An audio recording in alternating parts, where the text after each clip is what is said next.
For more than 2 decades, competitive electricity markets and independent power generators have unlocked savings for consumers, enhanced reliability, improved our environment, and unleashed energy innovation. But key questions must be addressed to ensure that these benefits continue to advance the energy transition. This is Energy Solutions, a podcast from the Electric Power Supply Association, where we unpack the stories and trends behind America's changing electric grid. I'm your host, Todd Snitchler, EPSA's president and CEO. Next week, EPSA will host a day-long summit at the National Press Club in Washington, D.C. to discuss critical issues facing competitive power today and what it means for America's energy future. Today, I'll be talking with our staff who are moderating panels at the event to get a preview of what attendees can expect and to dig into the issues a bit. If you haven't yet, go to www.epsa.org to register. The day is packed with more than 20 speakers from throughout the competitive power sector and the industries and interests impacted by electric supply and pricing. Panels will cover how competitive power markets and the companies that participate in them impact the reliable delivery of electricity, innovation in power resources, decarbonization, and consumers in the economy. We'll also cover how markets can be designed to meet the needs of a changing grid and new and existing priorities. The day will also feature keynote remarks from Pat Wood, who joined us on last month's episode. Pat is known to many as the father of competitive electricity markets. He led Texas's adoption of a competitive market when he chaired the state's Public Utility Commission and went on to chair the Federal Energy Regulatory Commission, where he was a key player in expanding competition and the development of regional transmission organizations. First, we'll have Nancy Baggett, EPSA's Senior Vice President. Nancy's quite an expert on power issues in her own right, having joined EPSA in 2002 after more than a decade working in other energy positions. She's represented the interests of the energy industry before the Federal Energy Regulatory Commission and other federal entities, focusing on electricity markets, natural gas, and general policy. She's also served as chair and member of a committee on the Interstate Natural Gas Association of America, as a member of the Keystone Dialogue on Natural Gas and Cleaner Power, and as a board member of the Interstate Pipeline Regulatory Committee. Nancy will be moderating a panel focused on addressing reliability in a changing grid. The tragic and extensive power outages in Texas last winter, along with the summer resource challenges in California and other US states, highlight the importance of a demonstrable commitment to power system reliability. This panel will dig into questions such as, are competitive markets up to the challenge? What practical considerations must be taken? And what is needed to ensure America's energy transition is reliable and sustainable?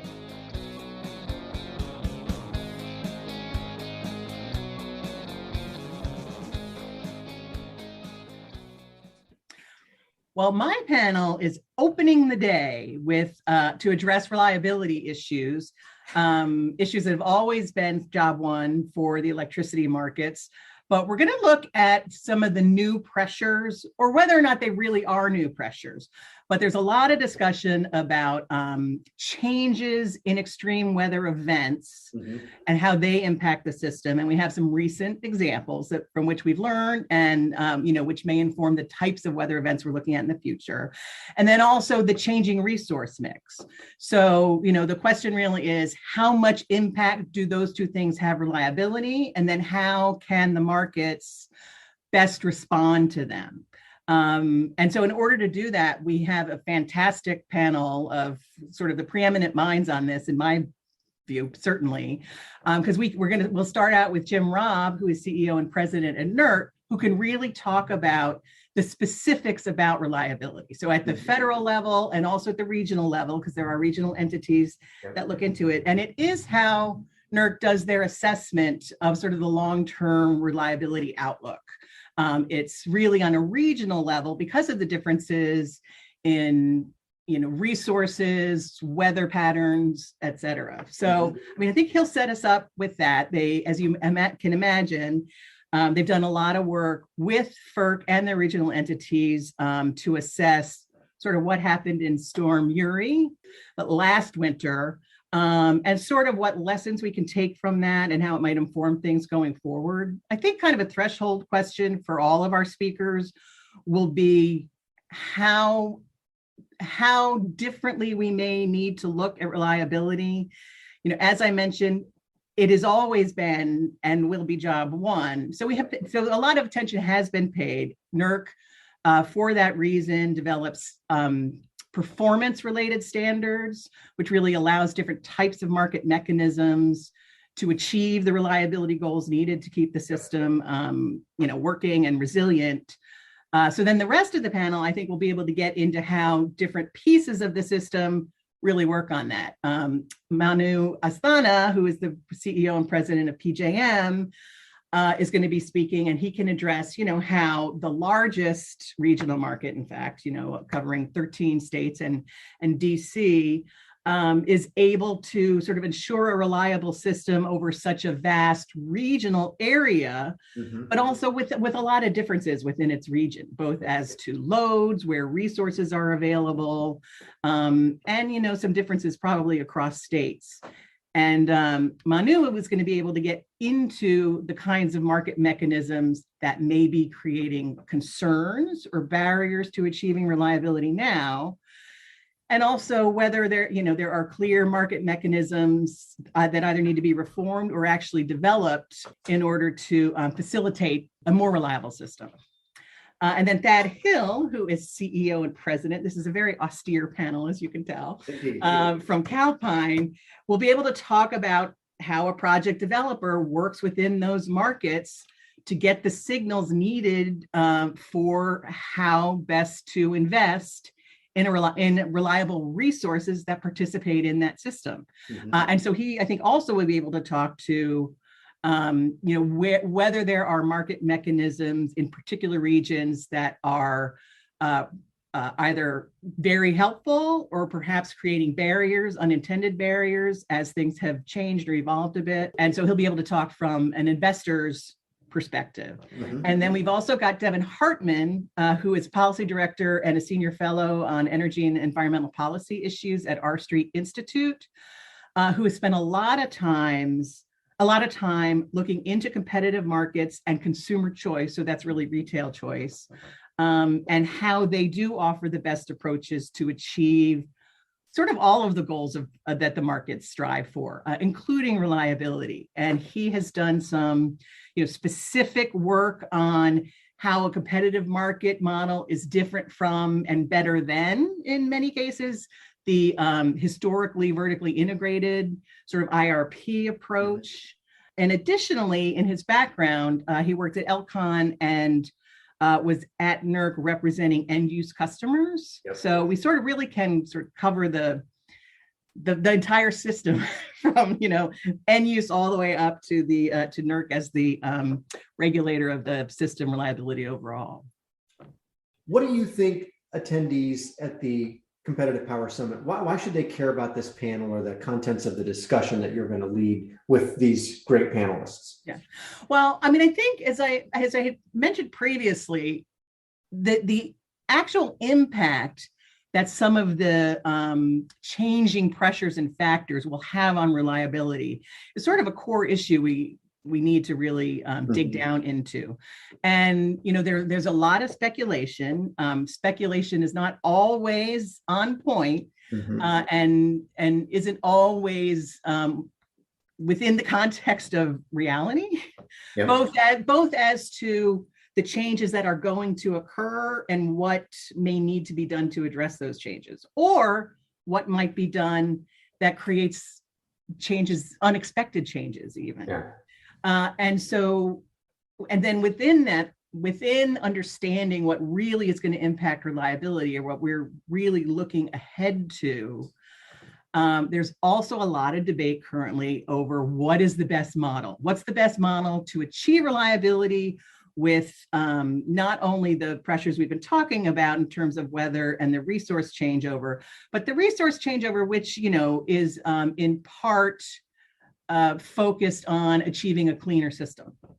And that is absolutely one of the factors here. So we want to sort of get down to what's really going on and look at these market mechanisms and have sort of a very frank discussion about it. So we're hoping this is very conversational, and we can really sort of get down into the nitty-gritty about market mechanisms, what works and what doesn't, what's achievable, what's a realistic timeline, and try and get past some of the rhetoric. So let me try to put a bow on all that by asking you, in the end, what is it you hope will come out of your panel discussion? What should either attendees or people who are covering the event or want to know about reliability, what is the one or two things you're hoping they can take away from this as action items or things to really focus on as we look ahead? Yeah.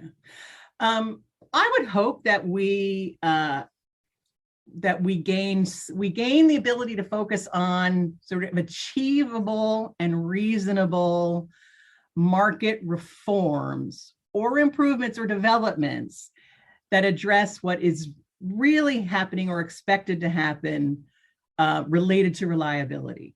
Reliability is just one piece of this. There's affordability, there's ensuring service, for all. So there are a lot of issues at play here. So we will focus on the reliability piece of it. And I think there may be some market mechanisms that are specifically designed at that goal, but they will be within the broader competitive market context, which really is what the whole rest of the day will be about. It's interesting that you frame it that way because it puts a nice bookend. You will be the opening panel talking about reliability and some of the tools to achieve it. And I have the privilege of being the last, or privilege or curse of being the last moderator of the last panel of the day, where we're going to talk about market design and where are we now and where are we headed. So I'm going to preempt your first question and tell you, we have a great panel with 5 fantastic panelists who are really thought leaders on the subject itself, who can help us do a little bit of a where have we come from, where are we now, and what are some of the things that we ought to be thinking about as we go forward. And so Dr. Bill Hogan from Harvard, of course, everyone knows Dr. Hogan, will kind of lay some of the groundwork for, you all remember why we did this market thing and how it is supposed to function and what the economic modeling tells us about how markets should be designed to achieve peak outcomes. And then we're going to hear from Travis Kavula, who is at NRG. And Travis is a former colleague of mine as a state regulator, state chairman for Montana, now at NRG, as I mentioned. And Travis is going to talk about how state policies can perhaps enable a thoughtful market evolution as we try to accommodate and work with states in market design in order to make sure the outcomes continue to allow market participants the opportunity to compete while still helping states achieve their policy objectives. We're going to hear from Dr. Arnie Quinn from Vistra, and Arnie's going to talk a little bit about how FERC could approach and perhaps think about some of these issues in a more holistic way in an effort for market participants of all stripes and all parts of the value chain to find a way to allow the markets to continue to deliver the 25 years of benefits that are clearly demonstrable and behind us. Then we're going to hear from Dr. Paul Sockwitz, who is a former lead economist at PJM and is now an independent consultant. And Paul's going to talk a little bit about some of the ways that we can look at market design, I'll call them tweaks, but changes or amplifications, as you note, that you may address some of these at the first panel about how that may fit together. And then Dr. Emma Nicholson from FERC is going to talk with us a little bit about some of the ways that FERC is already considering and working on these, of course, being mindful of all of the appropriate ex parte rules. But Emma has made it clear that there's some comments that she can offer around how FERC can be thinking about some of these issues in a way that would allow all participants to try and continue to advance an evolving design, if that's what's required. Think about the tools that will be needed, as you mentioned in your panel, and then how we put those together in a way that ensures reliability, ensures the right resources remain part of the mix in order to ensure that reliability while we look at what the next 10, 20, 30 years of an evolving and changing grid looks like. So I think that will hopefully hold people's attention through the end of the day. It's going to be a great day, a long day, but a lot of great speakers and presenters who are going to deliver information that I think is useful for not just the competitive sector, but for the broader industry overall. Coming at the end of the day, what do you expect your panel to sort of offer the audience to leave after 5 panels where they're going to get a lot of information, and then you guys are capping it off? How do you think your panel is going sort of to arm the audience to leave the summit knowing a lot about what to look forward to what to look ahead to. Yeah, I think our objective at the end of the panel is to provide the appropriate context for thinking about looking forward. It's to identify some of the ways where there have been perhaps some gaps or some weaknesses that we have not leveraged the market participants to be able to think more broadly about ensuring reliability with a proper market design that will ensure revenues are delivered to participants that need them in order to operate, and that's of all stripes. And then I think my hope is that it really facilitates a broader, meaningful, rational discussion around the issues, perhaps a little less yelling about my position is right or your position is wrong, and a more thoughtful dialogue around how we can think collectively about achieving the objective of lower emissions, affordability, but first and foremost, reliability of the electric power grid as we go forward.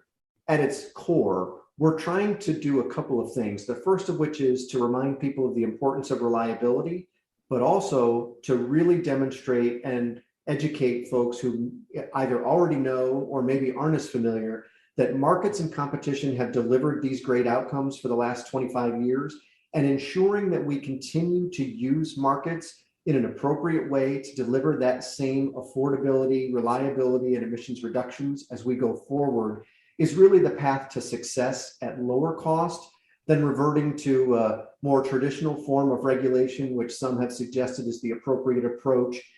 We don't want to backtrack. We want to find the tools and the pieces that are working well. And as I like to say, double down on those and encourage even more deployment of market forces and competition to deliver reliability, affordability, and environmental outcomes that are good for groups across the entire spectrum: residential, commercial, industrial, disadvantaged communities. Everyone benefits when competition is properly designed and markets function in a way that delivers those results.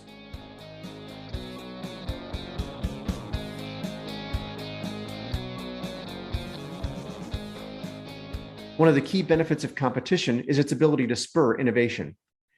Competitive power markets ushered in a rapid transition to natural gas generation and renewable deployment. From the world's largest battery storage projects to electric vehicle charging, what are some of the innovative projects recently developed or in development in competitive markets? How does competition incentivize and facilitate the innovative technologies needed to meet the future? And what barriers remain? These are some of the questions that Bill Zaretti, EPSA's Director of Regulatory Affairs and Counsel, will cover in his panel, Innovation in Competitive Markets. Here's Bill to share more. We've got Sherman Knight, who's the President and Chief Commercial Officer of Competitive Power Ventures, or CPV, as we commonly refer to them. They're an active developer, and they've done everything from, they've got a new sort of world-class gas plant in the works right now. And additionally, they're engaged in the renewable space. We've got Nathan Hansen, who's president of LS Power Generation. LS is active on many fronts: renewables, storage. They've got a heavy hand in transmission development and a number of other spaces. We've got Kevin Smith, president of Tenaska Power Services Company. Tenaska, like LS, involved in a lot of different spaces. Also a developer of renewables. They had a gas plant come online in Pennsylvania a couple years back. They've partnered to bring some innovative projects to market across the country. So, and then lastly, we have Kurt Morgan. Kurt is the CEO of Vistra Corp. Vistra is one of the largest power generators in the United States. And Vistra is our public company representative on the panel. They're involved in a number of innovative projects, and they own everything from renewables to storage to gas to nuclear. Great.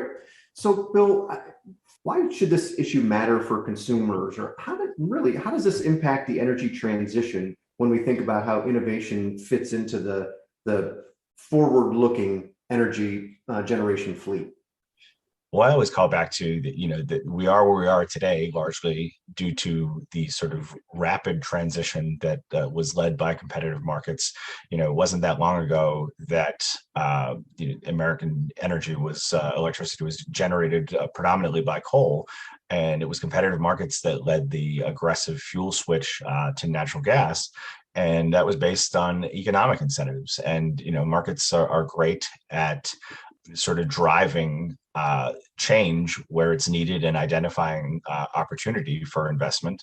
And I see the grid and transition right now being no different. It may be a different mix of resources that we're talking about bringing to market, but markets are great and market participants are great at finding those spaces that are in need of investment and reading those signals and bringing resources that fit what the market, consumers, and the grid need. Great. Bill, do us a favor and kind of let us peek behind the curtain a little bit. What are a couple of the questions you're thinking about asking the panelists to try and drive some of this discussion around innovation and how it fits in today's marketplace? Absolutely. As I mentioned, market signals are critical, and first and foremost, I would ask, what are the signals that these folks are seeing? What right now is the market telling them is necessary in terms of investment? What technologies does the grid need? And is the market sending the correct signals to bring that to bear? I'd also ask, are you seeing similar signals from investors? What's their appetite? What are they looking to see you develop? So that's sort of the starting point to all of this. But I would also say, how is policy driving that? Is policy matching up with what the market and consumers and investors need? And if not, how can that change? How have recent decisions, for better or worse, impacted your ability, appetite, and sort of have they given you the certainty that you need to make long-term investments? And with our folks, they're all independent power producers, and they have no guaranteed rate return, as you well know. So certainty is critical to them, because when they put that money at risk, it's only investors that bear the downside. There's no consumers will never be on the hook, which is one of the sort of great benefits in my mind of these competitive markets. But it also makes sort of being able to see the field ahead of you all the more critical, because absent that, it makes it tough to put billions of dollars at risk. Sure. Thanks, Bill. It sounds like you're going to cover a lot of ground. I hope that there'll be some conversation around the regional variations between where companies are investing, and so that we can kind of see that there isn't maybe a one-size-fits-all approach to this, but that there is a regional variation that probably needs to be contemplated by policymakers. Certainly, and I think if you look at different regions, the companies are engaged in different products, because the regions and their grid operators or policymakers have identified different needs and priorities. And I think our folks generally, if while they might have their own opinions and views about how things should go, at the end of the day, they're going to follow the incentives, they're going to follow the money, and they're owners, operators, developers, and they want to do that and continue to do that and grow in doing that. Great. Well, thanks, Bill. We look forward to a great conversation with you and your panel. Absolutely. I look forward to it as well. With policymakers from the states to Capitol Hill and the White House implementing ambitious decarbonization goals, how can market-based strategies deliver substantial and cost-effective emissions reductions? And what will support a just and reliable transition? EPSA has advocated for market-based policies like carbon pricing that put the focus on reducing emissions and allow all technologies to compete to provide the most impact at the least cost, while ensuring that reliability is not jeopardized. EPSA's Senior Director of Policy Strategy and Government Affairs, Brian George, will dig deeper into the topic with his panel, Advancing Decarbonization. Brian has worked extensively in organized wholesale power markets, particularly in the eastern United States, focusing on market design issues, as well as issues regarding the interplay between federal and state energy policy. He served as an advisor to Federal Energy Regulatory Commissioner Rob Powelson, providing technical, economic, and policy advice to the commissioner, primarily on matters in the United States wholesale electricity markets. Thanks, Brian, for taking a minute to chat with me. What's your panel at the Competitive Power Summit about? Thanks, Todd. So it's one of the more fascinating things that we're talking about these days, and it's around decarbonization and clean energy, and how can we utilize competition to meet clean energy goals in an affordable, reliable, and sustainable manner. That sounds like a lot to cover in one panel. Can you tell us who the speakers are and what their role is in the industry? Yeah, so we've got a great set of panelists, just like the rest of the panels, but this one in particular, we have some unique insight and really kind of covering a lot of ground. We've got the CEO of the ISO New England, Gordon Van Wheely, who can obviously provide an on-the-ground perspective of how the RTOs themselves are managing this transition.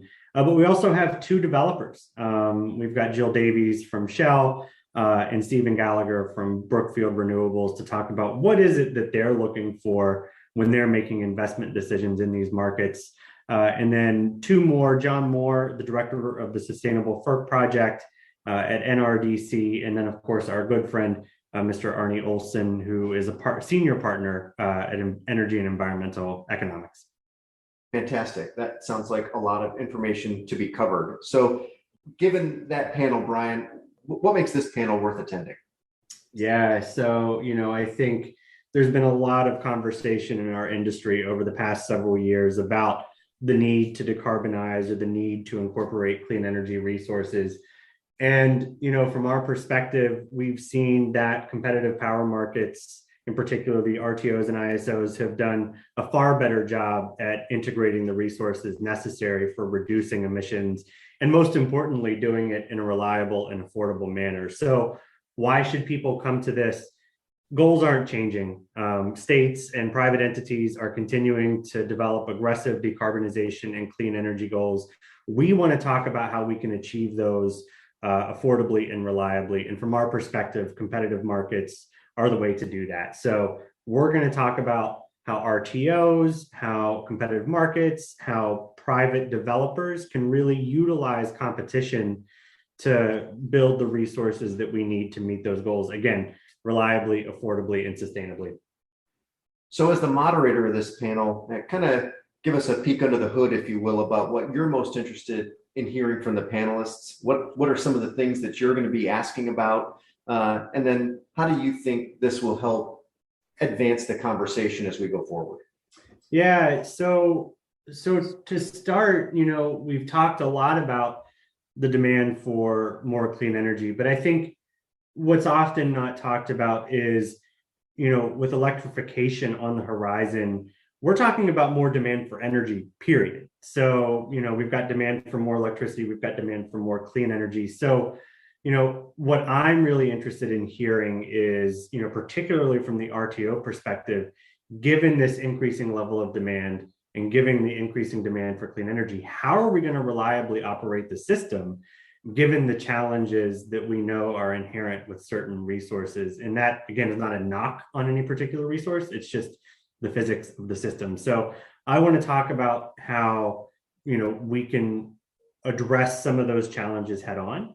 But then I think, transition that to, what is the most effective way to incentivize the private development of these clean energy resources, and what can markets do to drive that development? I think those are the key areas that I'd like to cover on the panel.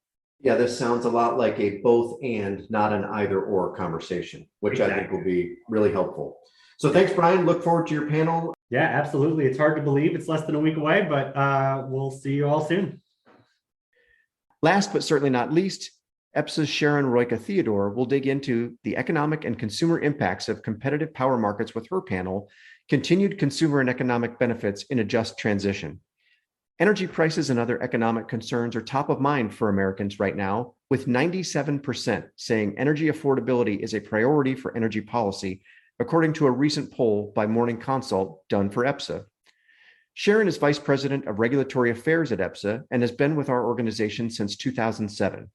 She works to promote continued development of competitive wholesale electricity markets through policy advocacy efforts at both the state and federal level, with a primary focus on the Federal Energy Regulatory Commission and matters related to Eastern RTO and ISO regions. With competitive power markets having helped deliver historically low power prices, Sharon's panel asks, how do power generation costs impact consumers and other economic sectors, and what is needed to unlock greater economic benefits as the grid transitions? Can markets continue to mitigate cost impacts to consumers while efforts are underway to meet ambitious clean energy and decarbonization goals. How can competitive power developers manage ESG demands and respond to investor pressures while keeping prices low and reliability high? Historically, competitive power markets have helped deliver historically low prices. And so we really just want to talk as part of this panel about, going forward, how power generation costs impact consumers and other economic sectors, and what's needed to unlock greater economic benefits as the grid transitions and we move to implement clean energy goals at the federal and state level. We have a very diverse panel of experts across the various, representing the range of consumer interests from the business, industrial, residential, and investor perspectives. And that includes Marty Durbin, who's the Senior Vice President of Policy and President of the Global Energy Institute at the U.S. Chamber. And then we have Travis Fisher, who's the President and CEO at ELCON. David Springy, who's the President of the National Association of State Utility Consumer Advocates, so representing the residential perspective. And then also Naz Kumwala, who is a senior equity analyst at Millennium Management. And then we also have on the panel Dr. Joseph Bowering, who is the President of Monitoring Analytics and the Independent Market Monitor for PJM Interconnection, the nation's largest organized power market. So that sounds like quite a panel with a lot of Yes. perspectives. And I think, as you know, the importance of having those multiple perspectives because of the impacts to the system as it evolves is going to be fundamentally important. So I think that's great. So as we look at that, what are you hoping to get out of this discussion? Or what are the things that you think will be most interesting for people to hear from the panelists as part of this conversation? A key point that EPSA always emphasizes in its ongoing advocacy supporting competitive power markets is the benefits to consumers, including through historically low power prices. And these panelists, just as collectively sort of the watchdogs for consumers, I think, we try to work with these groups as part of our advocacy efforts wherever we can. But I do think we're going to hear probably some differing viewpoints from them on some of the issues and concerns that they're seeing from their unique position in the marketplace. But we would like to sort of tee up at this point in time, as we're emerging from the pandemic and we're facing inflation, and you have all of these pressures sort of globally in Europe, and we were already seeing sort of what was going on over there with high prices. You have all of these sort of external things happening that are interconnected, but at the end of the day, it's just bringing it back to competitive markets. What do they think needs to happen here on a national level to move forward, even with all of these sort of major pressures that are sort of a unique moment in time happening?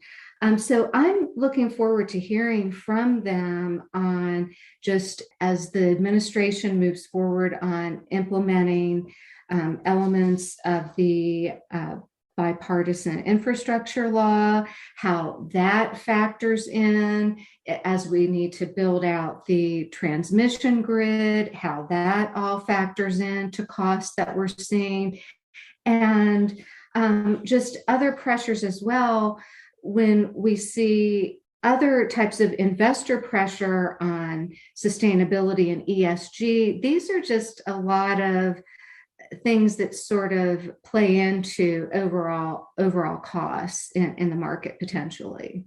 And we see that going forward, that markets are the best way to provide a path to meet all these goals that we want to achieve with clean energy and managing affordability for consumers going forward. So again, we're hoping to hear solutions and recommendations from this panel on, what they would like to see. Great. Thanks, Sharon. I know we're all looking forward to it. Thank you.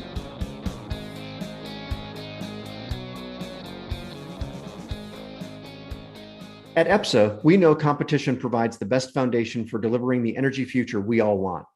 The issues discussed next week will help shed light on the path forward for competitive electricity and the thorny questions facing all those involved. We hope to see you at the Press Club in DC, and again, make sure to register at www.epsa.org. Even if you can't make it, keep following along with EPSA through this podcast by signing up for our newsletter and on our website at www.epsa.org. Thank you for listening to Energy Solutions. If you like this podcast, please share it on social media or with your coworkers, friends, and family. You can also connect with us on Twitter at EPSA News and on LinkedIn. And subscribe, follow, leave a rating, or comment on Spotify, Pandora, Google, or wherever you listen to podcasts.